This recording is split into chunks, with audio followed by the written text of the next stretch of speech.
यहाँ जैसे ही पता चला कि दो सुंदर राजकुमार आए हैं, पूरे जनकपुर वासी सब में हल्ला था कि दो सुंदर राजकुमार आए हैं, बहुत सुंदर।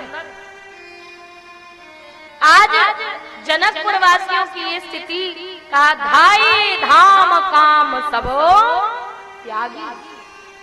आज सब अपने अपने कार्य को वहीं पर छोड़ करके कैसा भाग रहा है का धाई धाम काम सब त्यागी और मनहु रंक निधि लूटन लाए। जैसे किसी रंक व्यक्ति को बहुत बड़ा खजाना मिल जाता है, वैसे ही आज सब भाग रहे किसके लिए? कहा प्रभु के एकमात्र दर्शन के। और जो राम जी और लक्ष्मण जी के स्वरूप को निहारता है महाराज, वो तो धन्य धन्य हो जाता है। खूब प्रकार से आज सखियां मार्ग में खड़ी हो गईं, और तो और कुछ ऊंची ऊंची अटारियों पर जिस जिस मार्ग से भगवान जाने वाले हैं उस मार्ग पर सखियां टकटकी लगा करके निहार रही हैं, भगवान को देख रही और एक दूसरे से कहती है कि वारी सखी देख, इतना सुंदर स्वरूप तो आज तक ना देखूं मैंने। आहा हा, कितने सुंदर राजकुमार हैं। इनके स्वरूप को देखकर मुझे ऐसा लग रहा है कि इनके जैसा स्वरूप और संसार में किसी का नहीं है, इतने सुंदर है। वहीं दूसरी सखी कहने लगी कि मैं इनके बारे में कुछ जानती हूँ, यदि तू कहे तो बताऊं। कहा बताना, ये कौन है, कहाँ से आए हैं, इनका आगमन कहाँ से हुआ। तो आज वही सखी, एक सखी दूसरी सखी से बताने लगी, कहने लगी क्या? राम लखन दोनों भैया अवध रहावैया, मुनि के संग आए हैं।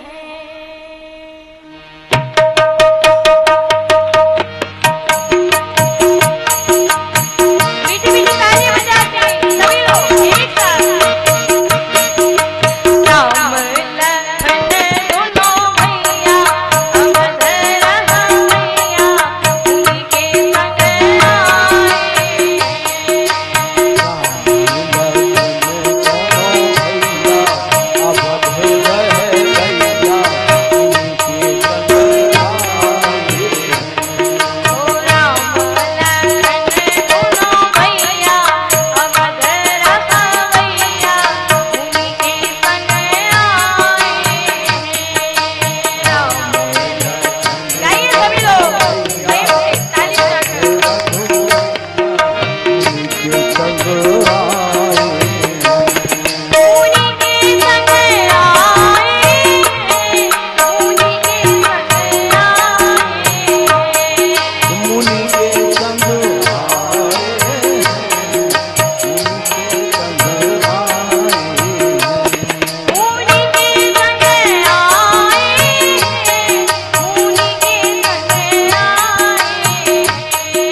पीछे वाले सभी लोग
एक दूसरी सखी से बतला रही है कि ये दोनों कौन है। तो कहा ये दो दशरथ के डोटा।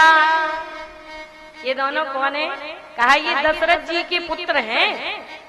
हाँ, कहा वारी सखी ये तो कितने सुंदर है, इनके स्वरूप को देख करके तो ऐसा कौन होगा जो इन पर मोहित नहीं होगा। कहा सच कह रही है सखी। जैसे इतनी बात कही, लखनलाल जी सुने कि ये तो हमारे पिताजी को जानती हैं, ऐसा तो नहीं कोई अयोध्या से ही पहचान वाली है। लखनलाल जी चले जा रहे थे, धीरे से राम जी से कहा प्रभु ये हमारे पिताजी को जानती हैं, कहीं ऐसा तो नहीं कि कोई अयोध्या से पहचान वाली, जरा पीछे पलट कर देखें क्या। राम जी ने कहा नहीं नहीं लखन सीधे चले। आज प्रभु की आज्ञा नहीं हुई, लक्ष्मण जी ने पीछे नहीं देखा, सीधे चलने लगे। अब वही सखी कहने लगी देखो इनके पिताजी का नाम लिया तो इन्होंने सुना नहीं, एक बार हमारी तरफ दृष्टि पड़ जाए। सखियां सोच रही हैं एक बार ये हमारी तरफ देख तो ले। हाँ? देखो हम भगवान को देखते ये तो अच्छी बात है, पर हर भक्त चाहता है एक बार परमात्मा की नजर हम पर भी पड़ जाए। तो वही सखियां सोच रही हैं कि एक बार हमारी तरफ देख तो ले, पर देख नहीं रहे। क्या देखो पिताजी का नाम लेने से नहीं सुना ना, इनकी माता का नाम ना। हाँ, तो अब क्या कहा, आज बतलाने लगी सखी। क्या ये किसके पुत्र हैं? तो कहने लगी कौशल्या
इनकी माता का नाम जानते हैं?